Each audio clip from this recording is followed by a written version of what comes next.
Bright lights, bright lights.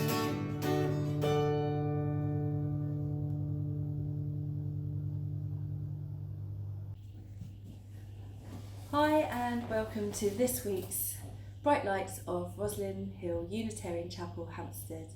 If you have a candle, now's a great time to light it with your family.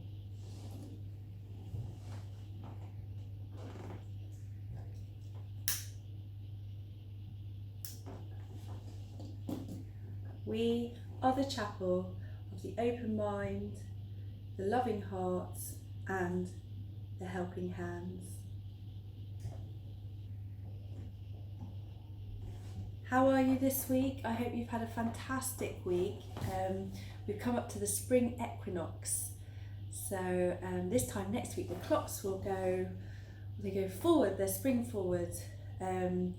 And hopefully we'll be feeling a lot more, seeing and experiencing a lot more of the light during the day. So we've still got, if you want to share your joys and concerns, of course, now is a great time to hit the pause to reflect button and to share your joys and concerns with your family.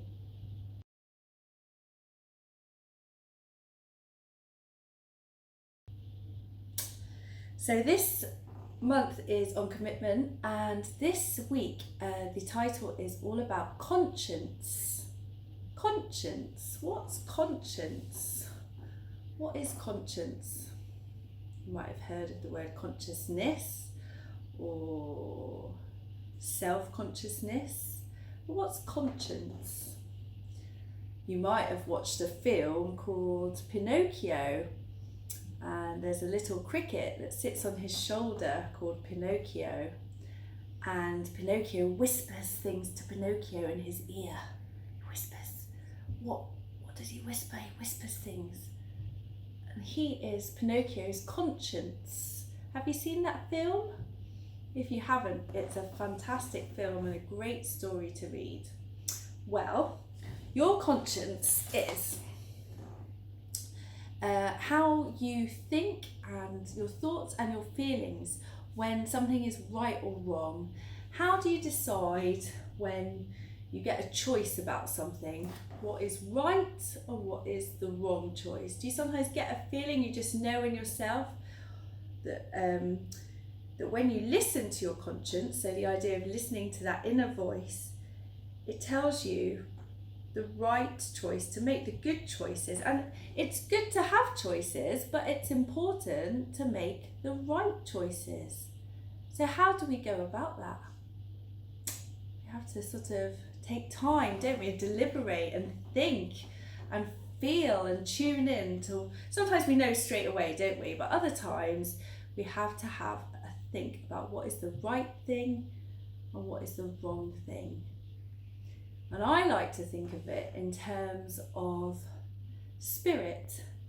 And sometimes people throw their hands up in the air and they say, God, tell me what is the right thing, what should I do? And then they take time to listen to their body reactions. They might even have a voice that they hear, or a sound in their head, or something that makes them know that it's the right thing to do.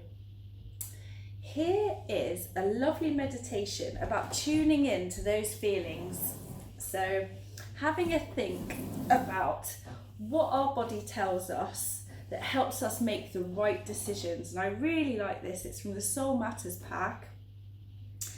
And it says, so you get into a space where you can meditate like you have before. And it says, imagine that you have decided to play a computer game when someone has asked you to take out the recycling.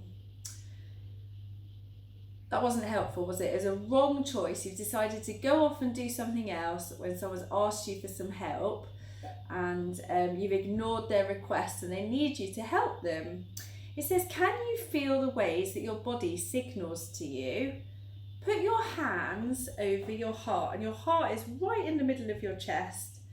How does that feel when you know that you've just not done the right thing? You might choose something else maybe, but just you're not being helpful and you've gone off to do something else and someone needs your help. How does your heart feel? Does it ache a little bit, it says here? Put your hands over your stomach. Maybe you can feel this sometimes when I don't include people, or sometimes I see it in the children at school when some people want to play and other people leave them out. How does that feel? It says feel that tight feeling in your stomach. Put your hands on your forehead. Feel that nervousness. When our conscience knows something is wrong, we feel worry, fear of getting in trouble, or wanting to hide our actions from others. Sit with these feelings for a moment and feel how they signal how your body reacts to let you know something is wrong. I guess that is how we know something's wrong, isn't it? We get a body sensation, so in our heart, our stomach and our forehead. Sometimes you see people grip, don't you? Grip their chest or their forehead or their stomach. They might even pull a kind of tight expression in their face. They just know something's wrong. Oh, that's hard even to imagine it. Now, your conscience can also signal to you when something is right. Hooray! Imagine you are fixing a broken toy for a little child. That's so lovely. Imagine something's come off their toy and you're going to fix it back on and it's going to make them really happy.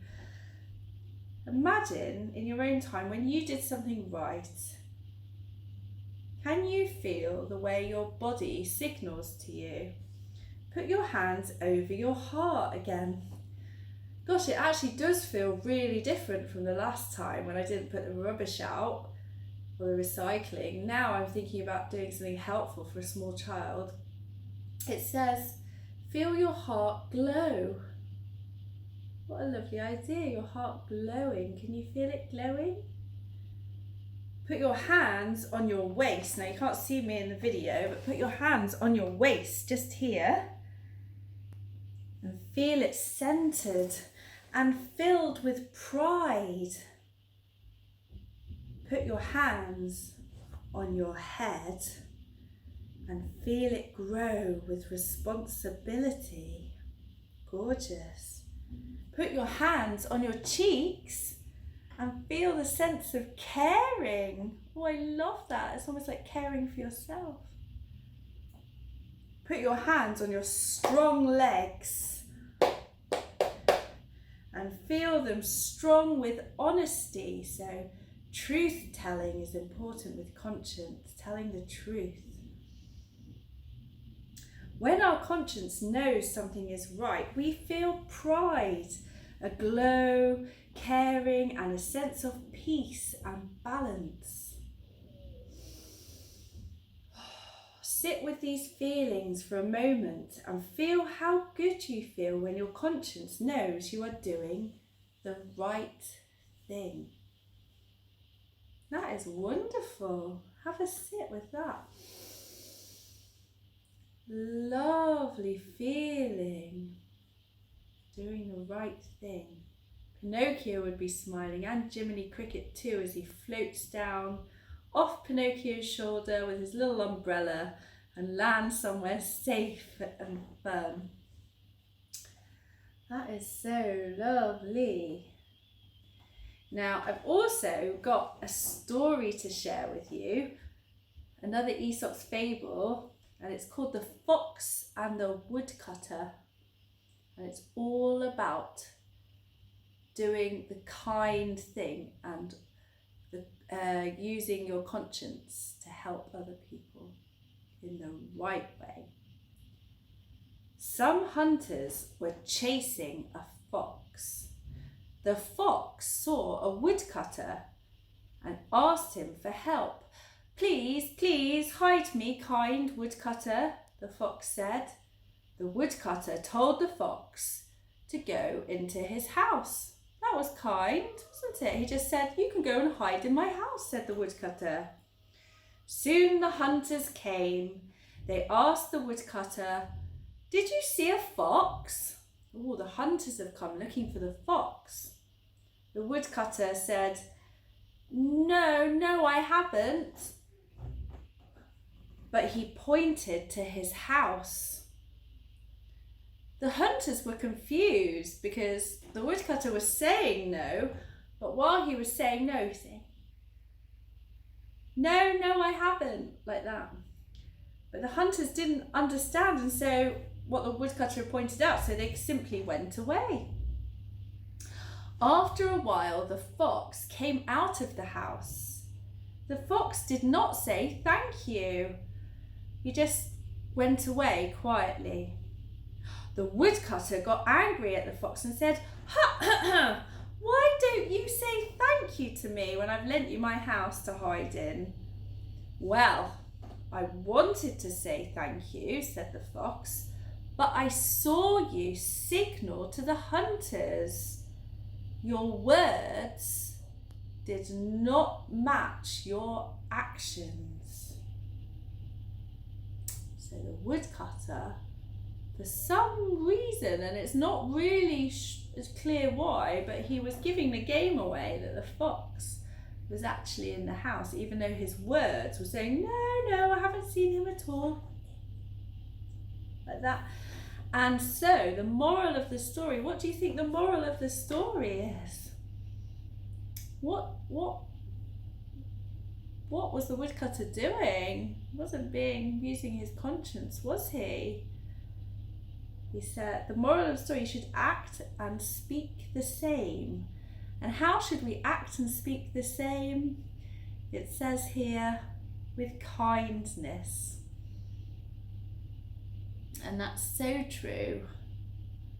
It's a short story, but an important story. And really, these are the things that we say to ourselves, aren't we? This could be, you could think about conscience in another way, that actually sometimes our body is telling us that we need to take a rest, or that it's, we really fancy some chocolate, we could eat some chocolate, or we want to have a lie down with our teddy, or we're not sure we want to do our homework right now, we just need a little break, but we want to do it. And actually, those are the important feelings, to listen to our conscience about ourselves and to give a kindness to ourselves. Sometimes our body signals, the tightness in our stomach, or the nervousness in our forehead, or the ache in our heart, we have to have permission to feel that, don't we? And our conscience is also trying to help us be kind to us, not just to everybody else. So maybe it's important also to think about conscience like that. It quite often gets talked about in terms of doing the right or wrong thing, almost by law. But we give ourselves rules, don't we, sometimes? And sometimes it's okay to change our minds, and it's okay to listen to how we feel and to give ourselves permission to feel that. So have a little kindness to yourself as well about that. So I've got a craft for us, and we're going to make a little fox head. So gather up your bits of, you need orange or brown card, black card, a white card, some supervised scissors, and hopefully some glue. And we can make a little fox head to remind you about the story of the fox and the woodcutter. Hi, so to make the fox head we need orange paper, white paper and black paper, and you need to make these shapes on each piece of the paper and cut them out.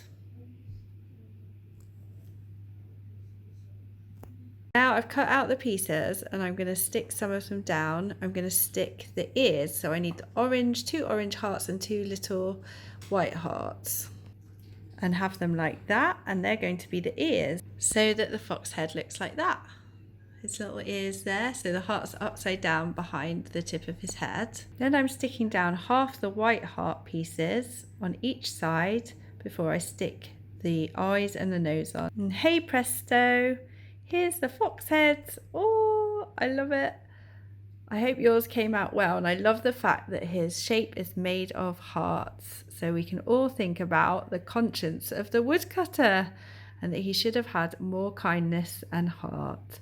I hope you keep your little fox head somewhere safe and have a look at it every day and think about how it feels to feel good, and how you think about making the right choices.